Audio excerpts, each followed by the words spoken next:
જસદણ નગરપાલિકાના સફાઈ કર્મચારીઓને સાથે રાખી 2 દિવસ પહેલા દૂધની ડેરી અને રેસ્ટોરન્ટમાં રેડ કરવામાં આવી હતી. જો કે આજે પટેલ સમાજના લોકોએ જસદણની અમુક દૂધની ડેરી અને રેસ્ટોરન્ટમાં રેડ કરી અને પટેલ સમાજના લોકોને જ ટાર્ગેટ કરવામાં આવ્યા હોવાના આક્ષેપો કરવામાં આવ્યા છે.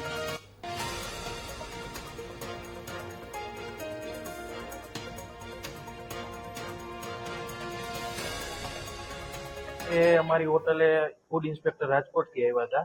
તેને કોઈ પણ પ્રકારનું અખાદ્ય ચીજ મળી નહોતી.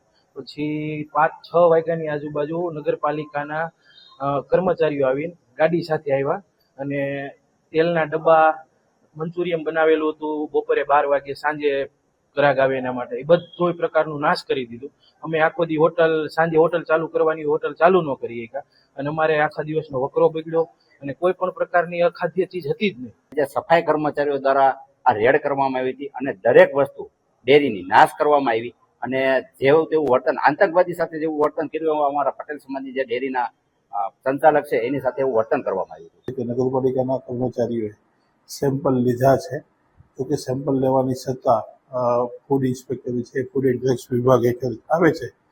પણ જે કાંઈ મારા કર્મચારીઓ સાથે પણ મેં ચર્ચા કરી એમના જણાવ્યા મુજબ જે કાંઈ અખાદ્ય પદાર્થો હતો એમનો નાશ કરવામાં આવેલ છે. અમુક લોકો તરફથી આપે જેમ જણાવ્યું કે કોઈ ચોક્કસ સમાજની વ્યક્તિને કે કોઈ ચોક્કસ લોકોને જ ટાર્ગેટ કરવામાં હોય, આવી બાબતની પર રજૂઆત કરવામાં આવી. આમાં પ્રાથમિક મેં મારા કર્મચારીઓને પૂછ્યું તો એમાં નો ડાઉટ કોઈ ચોક્કસ સમાજની પર જે ડેરી પ્રોડક્ટ્સ અને ગોલા અને એ પ્રકારના જે વિદ્યાર્થીઓ હતા એ લોકોને ત્યાં તપાસ કરવામાં આવી હતી.